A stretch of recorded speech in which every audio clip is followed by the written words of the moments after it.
Hello, Ari. Hello, Adam. How are you? Just great. Great. I'm so happy to hear that. I am so tired. We're recording an hour earlier than normal, so I'm like still like. Oh yeah. Wait, I didn't even. What time is it there for you? It's only 9:30, but usually. Well, yeah, on a weekend. On the weekend, yeah, you're not like ready to be up and functioning. Yeah. It's almost fall. I know it's about to be September. It's crazy. How did we? I love fall. I think technically when this comes out, it is September now. Dancing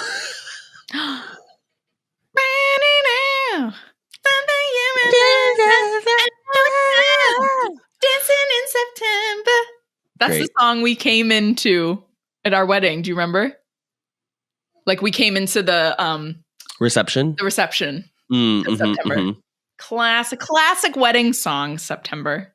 Classic song. Song. Period. Classic song. Period. Yeah. How is Michael? We don't bring Michael up on the show. How's Michael doing? He's great. He is at the gym right now. He was like, I'm going to go to the gym while you're recording your podcast. And I was like, he's so fit and whatever. He's great. Good for him. Yeah, I think he's definitely, because now he works remotely from home. He doesn't work at the gym anymore, but he still does some like remote work for the gym in addition to his other remote work, which I think is definitely, he's enjoying doing that more than getting up at like 4:30 in the morning to get to work I was like, oh my God. Gross. So yeah. Great. Yeah, that's all he's doing. What's RJ doing? There is some exciting stuff. RJ has a play. He's debuting this week in Chicago. It's doing a staged reading as of the time of recording, I should say. And I'm going to see it tonight. Leslie and my mom are driving in today to come see it too. Cute. RJ's high school friends are currently here in town, so. Oh yeah, because one of them is directing it, right? Mm-hmm. Victor. Okay, yeah. Oh, that'll be fun. A mafia reunion. Mm-hmm. The mafia. Ari. Yes. This week, we read chapter 16 called A Very Frosty Christmas. Mm-hmm. Mm-hmm. What happens in the chapter? So in this chapter, Harry is at the Burrow for Christmas. Mm-hmm. And there are not one, but two unexpected visitors that arrive. One is familial, shall we say, and one is most certainly not. Correct. Yeah. Yeah. So the chapter opens with Ron, already off to a great start. So the chapter opens. The chapter opens with Ron confirming that Snape said he would help Malfoy. So then it's like we've already fast forwarded.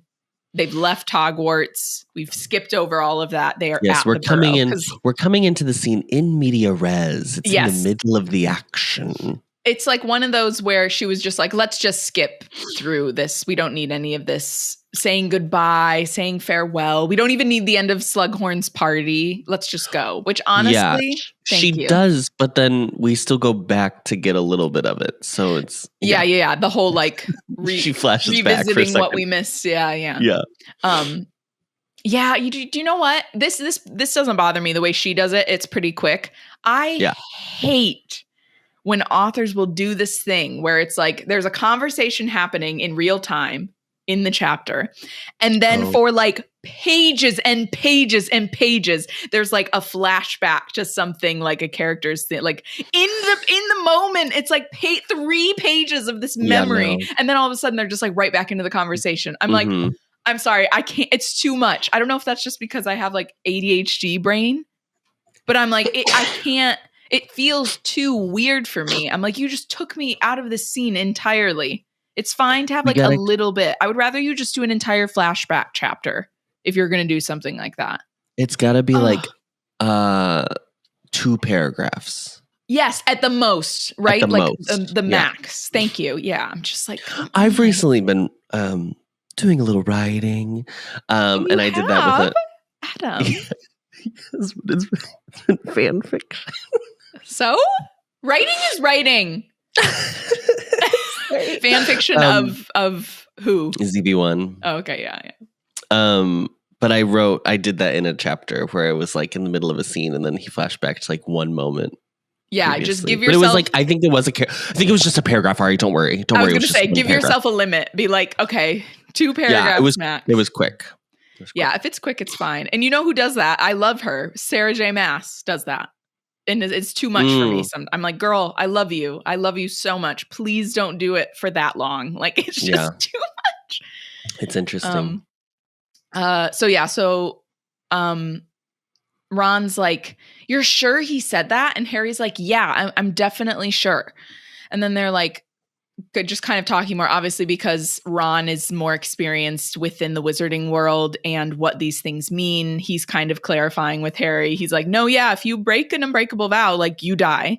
And then he shares that Fred tried to force Ron to make an unbreakable vow when they were children. Amazing. I was like, it's not funny in the sense of like, if like child Ron could die, but like, this is so like child Fred and George. To be like, yeah, we'll make our little brother make an unbreakable vow to, what was it? I can't remember now what he was like promising him to do. Just something something childish and juvenile. But then luckily Arthur came in and Ron was like, I've never seen Dad that mad before. He was like as mad as Mum gets. And Fred's left buttock was never the same. I mean, it is funny when you think about the fact that, are my sleeves off center? Okay. It is funny when you think about the fact that, I don't know, I can't tell. There is a level of like, Fred and George have similar characteristics to like a young Tom Riddle, but Tom Riddles are like portrayed as like malicious and theirs are portrayed as like funny, pranky, jokey. But you know what? What we're coming here to say on this podcast is that Tom Riddle and Fred and George are the same. Yeah, well, I mean, luckily Molly and Arthur loved each other, so that's why the twins are okay. Exactly. Mm-hmm. And that's why we're not doing this again. Because there's already enough that I'm going to have to talk about with Fenrir Greyback in this chapter. So. Oh my God. I know. I thought of you as soon as we got into the Fenrir of it all. I was like, yep, here we go. So Fred and George come in right when Ron's mentioning this left buttock. And they're like, excuse us, little brother, but we want to know that you are... how you ended up with this young woman called Lavender Brown. And it says that Ron's like, even though he is like a little embarrassed about it, he still looks like proud of himself that he's like got a girl that they're asking him about. And they're like, we just want to know how it happened. Did she sustain brain damage? And that's how you got her? Really and then he throws a knife at them right as Molly comes into the room, who of course is like, don't throw those knives. And then he's like, yeah, I won't let you see me. Yes, because they're cutting turnips. What are they cutting? Sprouts? Oh, was it sprouts? I can't remember. It was sprouts. Sprouts. Chopping up veggies for dinner. Yeah, and the twins are making fun of them because they can't do it with magic yet because they're not 17. Right. Blah, blah, blah, blah, blah. Yeah, that was a whole exchange too, that Ron's like, you could just help us and then we'll be done. Yeah. And they're like, no, you need to like learn how it feels to have to do everything manually like a muggle. So we learned that Bill's going to be staying with the twins because Lupin is coming to stay for Christmas Eve, which I actually thought about that. Yeah, Lupin doesn't really have, or I've never thought about that before, that Lupin wouldn't really have anywhere to go for Christmas. It would have been Sirius. Past, like 12 Christmases he's been going to. Yeah. Nobody. Sad. Just he would have stayed at Hogwarts. Leaky cauldron or something. Yeah, he would have stayed at Hogwarts. Then when Sirius was out, he would have gone with Sirius in Grimmauld Place. But before that, Sirius wasn't there. So it's like... I mean, does Lupin have parents? It sounds like his parents aren't alive anymore. This is the weird thing where it's like these characters are supposed to be relatively young, but like all of their parents are just gone. Yeah. Because it definitely seemed like Lupin's parents, he has like a somewhat good relationship with his parents. Obviously, like they're horrified at what happened to him, but like, yeah, he wasn't like disowned for being a werewolf. No. Yeah. So that's weird. Again, if they were older, then I would be a little bit more inclined to believe that but like my mom is like 60 and my grandma's still alive. So that's why it's just kind of like, yeah. All right. So they're just kind of talking about, since Lupin's coming and kind of where everyone's going to be sleeping and stuff. And then I can't remember which one, but one of the twins is like, oh, Percy's definitely not coming then. And Molly like turns away, but is like, no, I haven't heard from him. I think he's probably busy. It's weird because the Percy of it all, he was like an asshole in the last book, but like it should be fine now because they've been proven correct. But I guess it's more that Percy just can't admit he can't take the L. Yeah, and I just feel like he's such like a puppet for the Ministry that there's not because they were like siding with the group that was what is it called when you're like criticizing the way the Ministry was handling things. It's almost like he's like refusing to associate with them still because of that. So your dad works for the Ministry. It's so bizarre. Yeah, I mean they see each other like all the time. Yeah, it's weird. So the twins are off to the Muggle village to do some card tricks for this Muggle girl who says their card tricks are just like magic. Do you think in the Ministry of Magic there's like a cafeteria or like do they have like a little street of like little storefronts where there's a ramen shop and there's like a I don't know. I like that idea, but I would definitely more imagine like a cafeteria. Like a hospital cafeteria. Yeah, like that. It's got the moving conveyor belt you put your tray on at the end. Mm-hmm. Yeah. Or you can get it to like room service, but to your little like office. Cubicle. Yeah. And it flies there or whatever. Yeah. So a little owl delivers you a little bento box with a little handkerchief around it. Yes, so cute. Yeah, so cute. So they kind of Harry and Ron pick up where they left off talking about this whole like unbreakable vow thing. Harry's like, I'm going to talk to Dumbledore about it and I'm going to talk to Arthur about it. And Ron's like, well, you know what they're going to say. And Harry's like, yeah, but like no one's that good of an actor. And also you believe me, right? And Ron's like, yeah, I believe you. And then there's like this moment where Harry believes him. Yeah, I think a lot of the time Ron is a little bit more willing to like believe that Malfoy or Snape is like really a bad guy. Yeah, I think Hermione is the one that's like, well, like what Lupin says later in this chapter. She's like, well, Dumbledore trusts him, so we should trust him. And speaking of Hermione, there's this moment, but this is the moment where we kind of go back in time a little bit, where Harry's like, he had tried to tell Hermione, even though he expected Hermione to say like, oh, well, he's probably just saying that because Dumbledore's told him to say that, or he's like trying to get information for the Order. But when Harry tried to tell Hermione, he wasn't sure that she even heard him because apparently at the exact same moment, Ron and Lavender were having a very non-verbal goodbye before the holidays. So they were definitely making out. And Hermione was doing one of those like, that where what you were talking about the last time where like someone's talking to her. Yeah, but she's like actively ignoring what's happening. Yeah. So I don't know. Was this Christmas Eve? Well, I don't know when they go. I don't know when they go back. The party was the day. It must be. Yeah, maybe it was Christmas Eve this day. It has to be the 23rd was the party. Because then the 24th is, I think, whenever. Well, no, because the train ride back to. The train ride takes a full day. Yeah. So maybe it was the 22nd, and then the 23rd was the train, and then this is the 24th.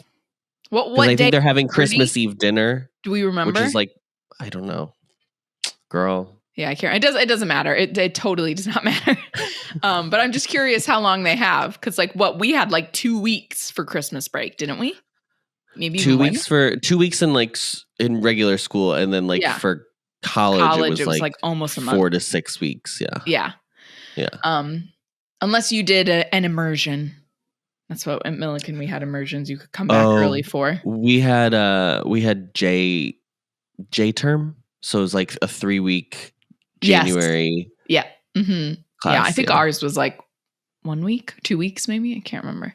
Yeah. Because that's when we do like new musical workshops. So I did one year, but then I was like, I don't want to do another one. I want to have that time. Yeah, I want the break. I was like, it's not worth it. So it's Christmas Eve. It's Christmas Eve at the Burrow. The Burrow has been decorated beautifully by Ginny. She's done all the little like paper, I don't know what you call them, paper decor, like chains, like the chains. Yeah, the paper chains, the popcorn. Yes. You know. And then we learned that the angel on top of the tree is actually a gnome. Like a gnome. In drag. Isn't it funny though that they're still putting an angel on top of the tree, but they don't believe in angels? And there's like someone was singing "God Rest Ye Merry." The suit of armor. The suit of armor was singing like a Christian. It's just so funny. I feel like over here, a lot of Christmas carols are just like fully Christian songs, and it's just more like normalized that is just a part of definitely the UK does Christmas like nobody else. Like the UK, because it feels like a lot of our current traditions almost feel like, or the vision we have of Christmas feels like it originated with like that kind of Dickensian era of like Christmas. So I think they have like a lot of ownership over it. But it is funny how the UK is like, I would say still technically like Christian, and there's like literally the Church of England, but like I would say Protestant.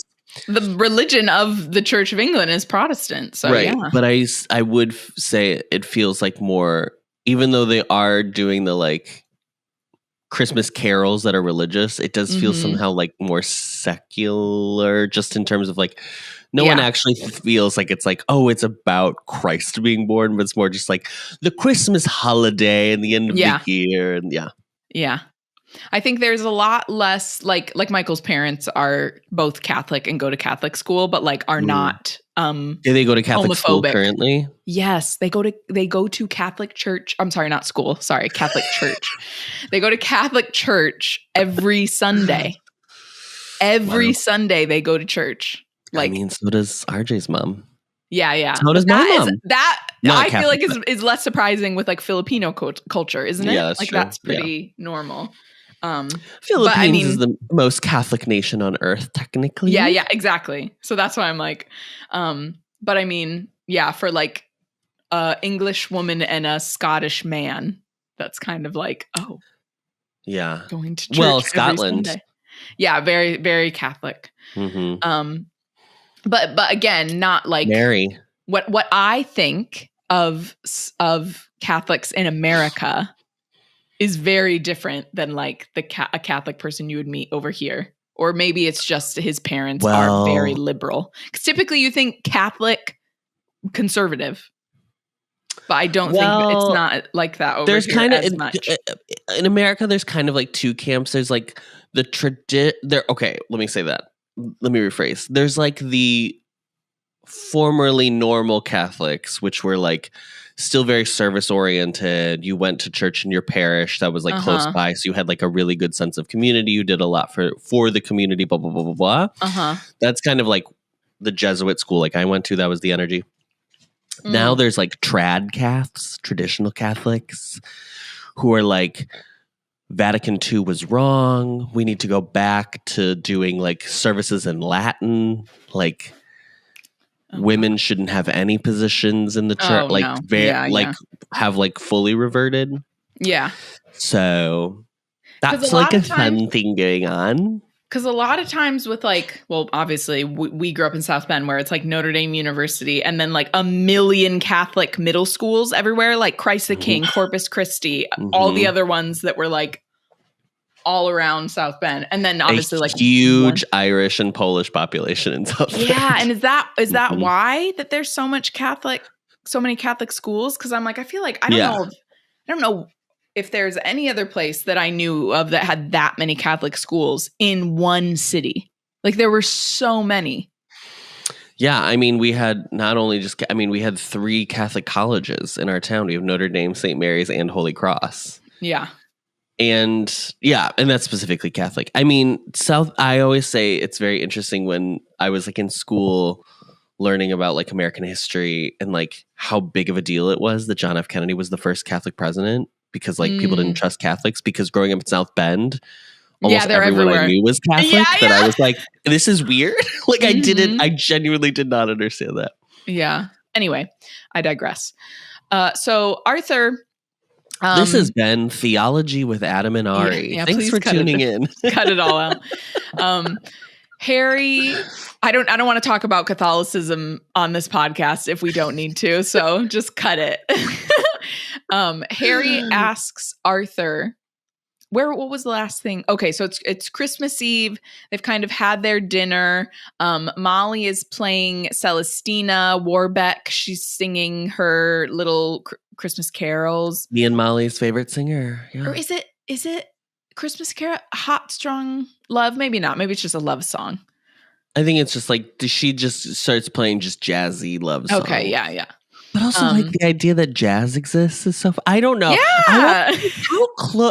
How far removed are we from Muggle culture? It's just completely different instruments. Like they're all magical instruments, but it's the same type of sound. How did jazz, which originated in Harlem in the 1920s, get to y'all here? Great question. Great. It's just funny to me. So Arthur is kind of like nodded off a little bit, but he wakes up because Molly's like, oh, remember Arthur, we used to dance to this song. Yeah. Fleur is not a fan. So we know, she's not a fan of this at all. And then Harry and Arthur begin kind of talking just about stuff that's going on with the ministry, specifically Stan Shunpike, who obviously we know has been arrested, and like they're investigating him for being a Death Eater. Harry tells Arthur what he overheard with this Snape and Malfoy situation. And while he's telling Arthur, Lupin like turns his head and is like listening in on what he's saying as well. And then Lupin's like, well, at the end of the day, it's just down to if you trust Dumbledore or not. Dumbledore or not. Can I go back to Stan Shunpike so quick? Yeah. Just so quick. Yeah. Arthur's like, yeah, we arrested 3 people and kind of realized that they're not actually Death Eaters, but we can't really release them because people like want us to do something. So we're finding out that the ministry is just like throwing people in prison illegitimately. Yeah, just using them as scapegoats for sure. Cool. Just being like, oh, well, we've got someone. Yeah. For something. Yeah. Just to make people feel better. Cool. So Lupin's like, it just depends on if you trust Dumbledore or not. And Harry's like, yeah, but even Dumbledore admits that he can be wrong sometimes. So like maybe this is a situation where he is wrong. And Lupin's like, honestly, I'm indifferent to Severus, which Harry's like, he doesn't really seem to be buying it. And Lupin's like, no, really, I am. Like, I understand there's like a lot of history there, but when I was working at Hogwarts, he made that potion correctly for me, like every month. Wolfsbane potion. The Wolfsbane potion, yeah. And then Harry's just still kind of like, yeah, but. And then Lupin's like, I understand that you are just like determined to hate him. And honestly, you know what? I get it, because you've inherited this hatred, basically. Like there was already an issue between him and your father for years and years. So it doesn't surprise me. But he was like, yeah, I'm going to trust Dumbledore, basically, is what he's saying. He's like, yeah, we're going to just go with that. So then it kind of switches a little bit. The topic kind of changes a little bit. So like we've learned that Lupin is underground with the werewolves again, trying to get some intel for the Order. And then this is where we learn about Fenrir Greyback, and that he targets children specifically because he feels like it's right to turn them young. And it was Greyback that bit Lupin. Yep. And I should also mention Lupin isn't really being accepted well into this colony of werewolf, or what do you call? A pack, probably. Yeah, a pack of wolves. This pack of werewolves is not really being accepted because it's clear that he's kind of tried to like assimilate to just like normal wizard culture. And Fenrir he's not having a difficult time convincing the other werewolves that life will be better for them if Voldemort is in power, because obviously the wizard community isn't very doesn't accept werewolves at all. So right. So Lupin's like, it's not really going well as far as like what, me trying to convince them we shouldn't join Voldemort, like it's not really working. It's a similar method to finding people who are already on the outskirts of society and telling them that it'll be better. Win. Yeah. They have a better way for them, basically. Yeah. Yeah. I'm gonna hold here for whatever you have to say. I get it. Like, you already have this character, he was turned young, so you already kind of have that thing going into it. Yeah. So I understand the idea of being like, oh, well, then I'll just create a character that's kind of his whole MO, because it would make sense to like start, turning kids into it's just when you add the fact that Jo herself went on record to be like, I did a really good thing by making the werewolf thing an allegory for AIDS, is then it just, you just like don't I just want to make sure she came forward and said that. Yes. Okay. Yep. I've never seen the if it was a tweet or like the Pottermore thing or whatever it was. So I just wanted to I think it was like an article, like even while the last books were coming out. I don't even think it was like post the series. Oh, wow. I think it was like earlier. Jeez. And so I just feel like if you had just not explained that, if you had just been like, all this is the story, and then if you want to take from it whatever you want, that is way easier for people to then be like, oh, okay, well, I could see it read this way, but who knows if that's what she intended, blah, blah, blah, blah, blah. Yeah. But like, interesting.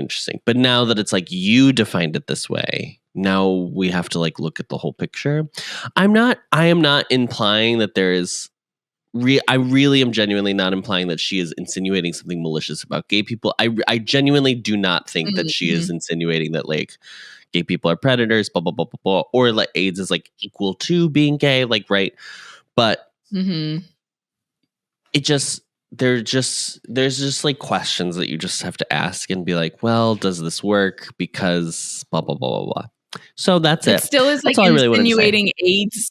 It still is insinuating AIDS is born of like an evil intention, though. Mm-hmm.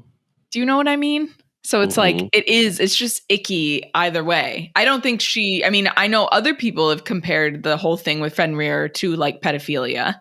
Yeah. Which isn't great. I think it's interesting too that in the chapter I noticed that she calls, I think Lupin calls it an infection. He infects people. Mm-hmm. And I was like, oh, you chose that word. Yeah. I mean, I get that it's just weird because like, obviously we don't get like vampirism really in this series at all. We have like two references to it, but it's not, there is such a thing about werewolves for some reason. And like, obviously too, with the half giants in the last book, or two books ago, I should say, book 4, there's that too. But, and it is interesting. I thought it was funny that like Harry was like so confused when Lupin was like, yeah, I'm living underground. I'm trying to like insinuate myself with, or infiltrate like a werewolf pack. And Harry was like, what? Like didn't understand. And I was like, this is just the same thing that Hagrid did. Yeah. It's the exact same. Yeah. Are you confused? Because maybe just the underground aspect was just too much for him. I'm like, that's the only difference. Wait, literally underground? Y'all are like in an actual burrow? But yeah, that was it's just I don't know. It just is a bummer because it just sucks that you can read it like that because it then, I mean, it does darken everything. It makes everything really dark. But if you've already been like, this is a thing. This is like what I'm drawing inspiration from in the real world. It's like, well, what else are you saying? What else are you saying, Joe? Yeah. That's all. Yeah, no, I agree. So on a positive note, I'm going to plug, if you love werewolves and you like werewolf lore and you think werewolves are cool, check out Team from Hive Labels Japan. Is werewolves, isn't it? Yeah. Because their discography is immaculate. And I'll be honest, they're kind of pushing out and hyping for me. Are they right now? Oh. Mm-hmm. Yeah. Team. Mm-hmm. You heard it here first, folks. Team werewolves. So Harry's gobsmacked by Lupin being back with the werewolves again, apparently. And then Harry's like, oh yeah, wait, I remembered what I was going to ask you. Did James, my dad, ever go by the Half-Blooded Prince? And Lupin's like, no, I don't even understand this question. It's your dad. Delusional, delulu. Like he just literally grasping at one single straw. Like I don't even know why he would think. Why would your dad call himself half-blooded, James? I don't know. Harry. Sorry. James. Harry. Yeah. I don't know. And then he's like, well, what was it, you or any of the Marauders then? Because Lupin's like, no, he didn't have us call him that. Certainly did not have us call him Prince. Like, which I was glad he said it that way. Yeah. The artist formerly known as, yeah. Yeah. And then he's like, oh, you should look and see, like, how long, is there like a date in the book anywhere, anything? You should see like around what time he was there at Hogwarts with this book. So then there's this moment where there's this Fleur starts to like sing her like a very unkind rendition of Hot Strong Love. And then everyone kind of just like reads the room and is like, that's our cue to go to bed. Let's just go to bed before Molly like loses it. Yeah. And then Harry wakes up the next morning hearing Ron saying she's got to be joking. Only for Harry to sit up and see that Ron is holding a locket that says "My Sweetheart" written on it. And he's like, and Ron's like, why would she ever think like I would want something like this? And I appreciate that there's this conversation where it's like, oh, we don't really talk.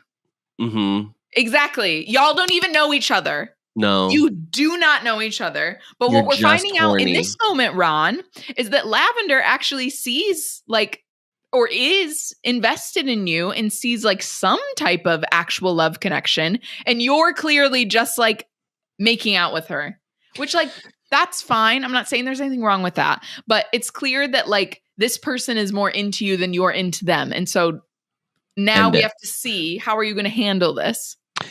He definitely didn't get her a Christmas gift, right? I don't think so. 100% did not get her a Christmas gift. I would be very shocked because also like, yeah, what would he get her? Again, they don't know each other. Chapstick. Yeah. Lip for when they make out. Yeah, exactly. Yeah.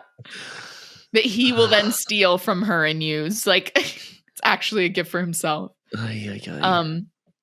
So yeah, he's like, why would she think I want something like this? Harry's like, well, you don't really talk that much, do you? He's like, yeah, we don't. No, we're typically snogging. So then they open their other presents. Creature has sent Harry a present. What? And it is just... It's just a package of maggots. But the worst thing about this, Adam, is that there is a maggot that ends up in his hair, and Ginny so casually removes it. With a smile. It says with a smile. Girl, you would not be sitting next to me. I would be like, You have to move. Why? No one is curious. Maggot. Why he had a maggot in his hair? Adam, if you had a maggot in your hair. There are maggots on his bed. I hope you would be like, what? Where did the maggots go? They don't say, "Oh, we cleaned the maggots up. We disappeared the maggots." Yeah, no, that's true. I don't know. They're just, it's a package of maggots. I hated it. I hated it so much. I was like, why is this such a casual thing? There's no way I would touch a maggot with my finger either. Sorry. Absolutely. No. Why was this was such a casual exchange? I was so grossed out. I understand that's the point. Yes, but my God. It was still so weird. So weird. I was like, you could have just put like a little streamer. You could have had someone like do a little Christmas streamer, and that's what she was taking out of his hair. It was so weird that there was a maggot in his hair, and then everyone went on with what they were doing like it was normal. Sorry. I keep thinking about it now, and I'm just like, how did she think that was normal? It's so bizarre. In his hair. It's so weird. It was Adam. It was literally like one sentence, and then we were moving on with the plot, and I was like, no. That would have been that would have defined that Christmas for me. Yes. That would have been like, you remember the Christmas where I got a package of maggots? That would have been like what I remembered for the rest of my life about that Christmas. And then had one in my hair later. Like I would literally be like, package I have to shower. Of maggots. I understand that you go to a wizarding school where you encounter all types of creatures of various ilk, but my God, maggots. Oh my God, I'm so glad that you were like, what the fuck too? Because I was like, are we just moving on? I had to read it twice because I was like, what just happened? Because I was like, because it goes like, she picked it out of his hair. She had a smile on her face. And I was like, all right. Yeah, and then Harry's all like, right. Harry felt something in his stomach, but it wasn't from the maggots. And I was like, we're not flirting over the maggots. We're not flirting about the maggots, girl. I said magnet too earlier. Oh my God. I hate it. I hate it so much. It was so weird. Okay. This is one of my favorite stories I've ever heard from a friend. It's really quick. My friend Erin, who you met at my wedding / bachelorette party. Erin and Kit and Lauren. Aaron, Kit, and Lauren. Yeah. The triplets. Mm-hmm. He told me a story of one time there was a girl that he met at school who was like facing away. So she was like, hi. And when she turned around, Adam, she had a full-on praying mantis on her head. And she literally was just like, she didn't know? Hi. Yeah. It's one of my favorite stories I've ever heard in my life. I was like, are you kidding me? And he was like, no, a praying mantis on her head. Huge. How did you have that? It's so funny to me. The image of her be, hi. And I would have like probably had a heart attack. I think he might have been the one that swatted it away. I can't remember now. I'll have to send him a voice memo today and be like, I miss you. Also, I still to this day, my favorite story I've ever heard is the one you told me of that girl with the praying mantis. That is so crazy. Good. Oh my God, it's so crazy. Like how? So they start talking about Tonks. And how Molly invited her, but she's spending Christmas alone. Then she asks if Lupin has spoken to her recently. Yeah. And he's like, oh, no, I haven't. I assumed that she would be spending Christmas with her family. And she's like, nope, she's spending it alone. And Harry's like, oh, that's a little weird. She's being a little weird about Tonks. And then Harry's like, oh, wait, you know what? I remembered Tonks' Patronus is different now. She has a different Patronus now. So he starts talking to Lupin about that. And Lupin confirms that if someone has like a big shock, or a big emotional. Yeah, just like a traumatic event can cause your Patronus to change. And then Harry is about to say, what if, which we're assuming, what if it's Sirius's Padfoot form. Mm-hmm. And then Molly interrupts Harry by saying, Arthur, it's Percy. And they're like, what? Here. Percy is walking up to the burrow with the Minister of Magic. Unannounced, both of them. Unannounced. For some reason, this whole scene, I think now I'm realizing this is all taking place in the daytime. But for some reason, when I was reading it, I was fully like, why are they walking through the garden in the middle at of night? night? Yeah. What are you doing? I was like, this is so weird. Well, I mean, it's evening. It is, isn't it? Or maybe Christmas dinner is like just midday meal. Yeah, it's like a classic 2 p.m. whatever. Yeah, like 2 p.m. or like a late lunch. Yeah. But you call it dinner. Oh, I can't wait for Christmas. I love Christmas. So then they waltz in. Molly is like completely shocked. Oh, wait. I did want to mention, going back, everyone was wearing a Christmas sweater except Fleur. She didn't make one for Fleur, which again, I'm not going to go into it too much, but it's just the continuing beef between like the women is like, I just don't like it. Well, it's like, it's so, I mean, I can't even really blame Joe because like every sitcom on earth is like the mother-in-law versus. This trope. Yeah. Mm-hmm. This is like the whole plot of Everybody Loves Raymond. Yeah. The entirety of the show. Yeah. And definitely during this time when this would have been written, it was like such a trope. Sure. Yeah. But yeah, I always like roll my eyes a little bit because there's no drama like that other than just like outright like men that hate each other, like Snape and Sirius, how they just like, there's no like weird drama like that. Well, I guess Harry and Snape, maybe you can say that's like a similar thing. But all the men don't like each other for like real reasons and women don't like each other because they're petty. Yeah, it's petty. Right. It's petty. Yeah. Yeah. Yeah, Fleur's the only one that didn't get a sweater knitted by Molly. And then Molly's wearing a new witch's hat and necklace, like a very nice necklace and new witch's hat that Fred and George have given her because they're raking in that dough. Mm-hmm. So anyways, back to Percy. Percy and the Minister of Magic, Scrimgeour, come in. Percy's like stiffly is like, Merry Christmas, Mother. And then Molly like hugs him and is all like teary-eyed. And it's... Yeah. I want this to be real for Molly because she's so sweet in this moment. But everyone else is already kind of just like... The only person that is genuinely happy to see Percy is like Molly. Like even Arthur and the other siblings are all just like... I genuinely wish like this was like the one time where we don't follow Harry outside because I wanted to stay in and just like, what are they all going to say? What are they going to talk about? They're not going to sit there in silence. No. I feel like it was probably just Lupin being like, so like trying to be the mediator. Like, yeah. I could see that. Yeah. Or like them making up conversation to give them privacy, like being like, Ginny, what do you, blah, blah, blah. Oh, Fleur, blah, blah, blah. So they can like, yeah. So Molly's like, oh, I had no idea you were coming. Do you want something? You sit down, have some food or blah, blah, blah. And he's like, oh, no. We're just in the area, for work. And Percy just couldn't resist stopping by to see all of you. And we're in the area like for on work Christmas Day. On Christmas Day. Girl. If you're going to lie, come up with a good lie. Try and make it a good one, girl. Jesus. So Scrimgeour's like, oh, yeah, well, we were in the area. Couldn't resist saying hi. No one believes that because of Percy's body language. Like, he just, like, is standing there very stiffly.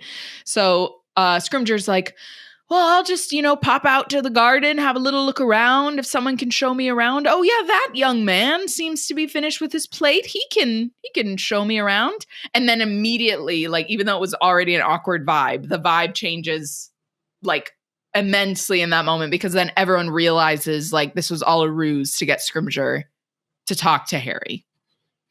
So they go out into the garden. Harry's like, yeah, sure. I'll show you around. So they go out there.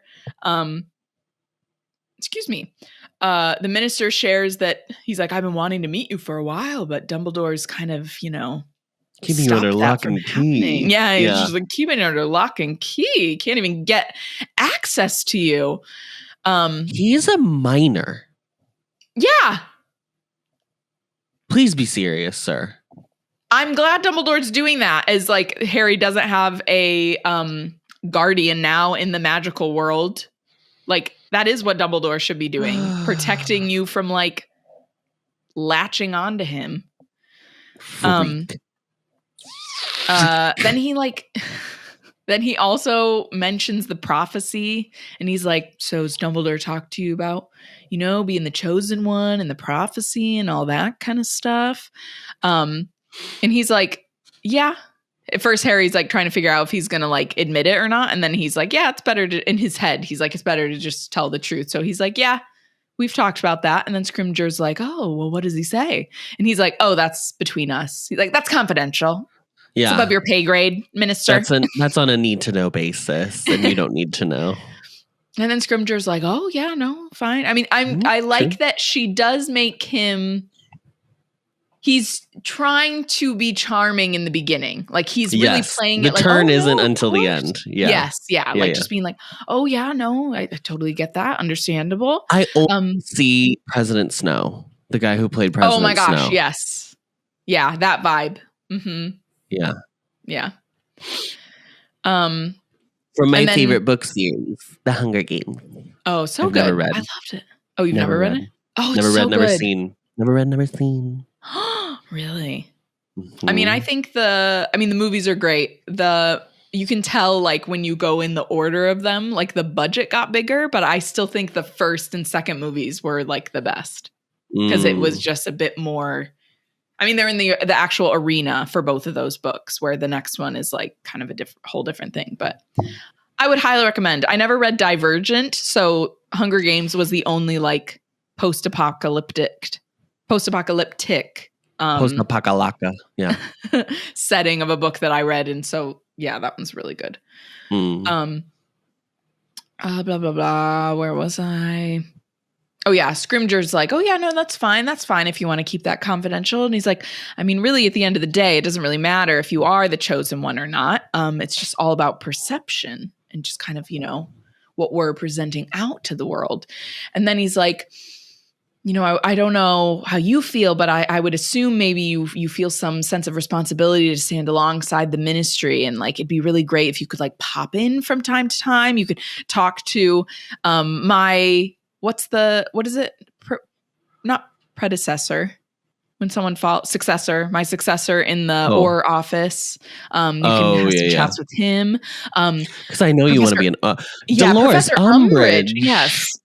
Or, I shouldn't say professor because she's not anymore. Dolores Umbridge mentioned that you were very interested in becoming an Orr. And I was like, all right, well, now you fucked up. You were already like going downhill, but now you mentioned Dolores's dumbass. Well, and also like how I thought she was crazy. I thought she lost her mind. She's back to normal. St. Mungo's. She had her little stay in St. Mungo's, and then they were like, right back to work, Dolores. Yeah, we need your chubby little hands right back, tapping on those keys. Yeah. Then Harry's like, yeah, I hear what you're saying, but if I'm coming and going from the ministry, then that's going to look like I support the ministry. And Scrimgeour, like, not getting it, is like, well, yeah, that's the idea. And Harry's like, I don't think I like that. No. But here's the thing, Mr. Scrimgeour. I don't think I do support the fucking ministry. So what do you think about that? So how do you like them apples? And then he's like, yeah, I don't think I like that. I don't like how you're throwing Stan Shunpike in prison at Azkaban. It's weird that I agree. But it's weird that that's the hill you're going to die on, Harry. Yeah. You met Stan like once. You met Stan once and he didn't, I don't know. It just was weird to be like, you should release Stan Shunpike. I was like, I think there's other things the ministry should be doing. I think that is so clearly just like, she's just mentioned heard a about name it. that we know. Mm-hmm. Yeah, it's like she's mentioned a name we know, so we're just gonna stick with that. Yeah. So he says that he's like, I don't really like what you're doing. I don't like how you're handling these situations, and gives that as an example. And then Scrimgeour's like, well, it pulls the you're really young card, and he's like, you're really young. You don't understand like everything that's at stake. And Harry has a great comeback to this where he's like, well, Dumbledore's a lot older than me, and he also agrees with what I'm saying. So don't know what to tell ya. He's like, I don't really want to be your mascot. And I also don't like that you're using these people like Stan Shunpike as your scapegoat, even though you know that they're not Death Eaters at all. Right. And they just kind of go back and forth for a while. This is when the mask kind of comes down for Scrimgeour. And he's like, oh, all right, well, you're clearly Dumbledore's man through and through, huh? And Harry's like, yeah, I am. Oh, wait, I'm sorry. Before he says that, though, Harry pulls up his wrist and shows the scars he got from Dolores Umbridge. Yeah. And he's like, oh, I don't remember you coming to my aid when this was going on. Like, when the Ministry was like saying that I was a liar last year. Yeah. He was like, I don't remember you speaking up for me then. And then Scrimgeour just like literally throws caution to the wind and is like, where's Dumbledore when he's not at school? I know. I was like, girl, what? And Harry doesn't even know, girl. Yeah, but I was like, that definitely wouldn't work. And then sure enough, like, because he's like, where does he go when he's not there? And Harry's like, no idea. And then Scrimgeour's like, yeah, but you wouldn't tell me even if you did know. And Harry's like, sure wouldn't. No, not at all. But then just abrupt shift to be like, where is he when he's not at Hogwarts? Where is he? Huh? I think genuinely he was like, oh, they're going to be in a good mood because it's Christmas Day. So I'm going to come in and like shock everyone. Sure. They're going to be so impressed that it's the Minister of Magic. And like, no one's impressed, girl. Yeah. I guess he really thought that he could pull the minister card. I don't know. He ends up saying, because Harry won't tell him, he's like, well, I'll have to find another way. And Harry's like, well, you seem farter. Smarter. You seem farter than Smudge. You seem farter than Smudge.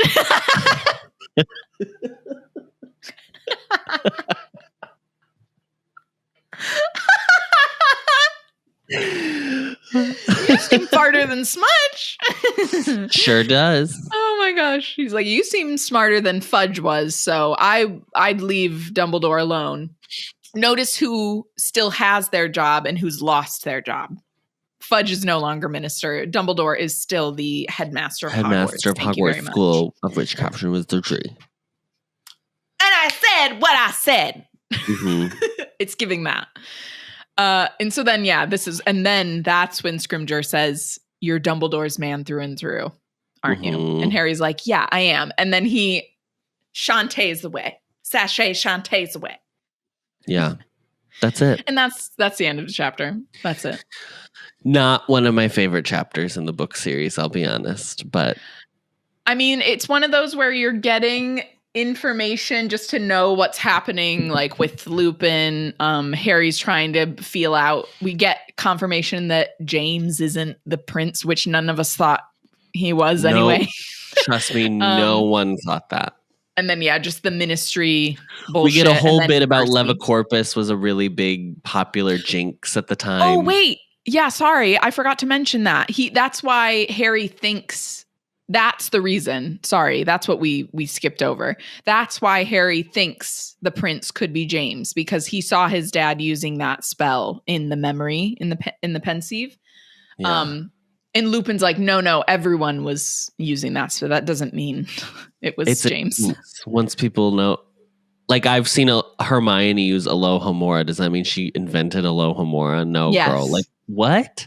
Yes, Hermione did, in fact. She did. It's a bad example because she did do that, but okay. So we have a couple of comments from Felix Felicis. Oh, yeah. Tori Love says, okay, gotta check out the Spotify for books 1 to 3. Also, there is like a little short fan-made film about Bella, Narcissa, and Andromeda. There's an animated one about Kid Voldy, another about Neville's parents that's really well done and had me in tears, not to spoil anything. Also, can't wait till you guys get to the shoelace scene for the movie and rip it apart. Also, justice for Book Ginny in the upcoming TV series. Yes. Oh my God, Adam, we should watch the one about the Longbottoms as like a little bonus. Yeah. And then Tabby Matha 29 says, I know these are recorded a little ways back, but I'm happy to report that Joanne is being sued for her comments about gold medalist boxer Iman Khalif. Yes. I sent that to Adam in our little chat. The best kind of fuck around and find out. So we love to see people paying for their actions. Their comeuppance. Yeah. Thank you for writing to us. We love hearing what you guys think. You can find the podcast on Apple Podcasts, Spotify, or wherever you find your podcasts, as well as video versions on the Ampliverse YouTube channel and on Spotify. As always, don't forget to rate, review, and subscribe so that we can get a perfect Newt score. 5 stars only, or else you'll have to... A maggot in your hair, Adam. Obviously. Get a maggot in your hair. Yes, I was like, "What happened in the subject?" Obviously, get a maggot. You tried to erase it from your memory. Open a package of maggots for Christmas. I don't understand. That would change me as a person. I can't believe it was so quick. Like chemically, I would be a different person after that. Please make that the clip of this. You have to make that the clip of this episode. It's so wild that it's such a quick thing. Can't believe it still. Don't forget to follow us on Instagram at HPAnxious or YouTube and TikTok at The Ampliverse. We are hosted on Spotify for podcasters, so thank you to them and are a proud member of The Ampliverse. Check them out at theampliverse.com. Thank you, Ariana. Thank you, Adam. And as always, maggots! I was going to say fart and smudge. Fart and smudge.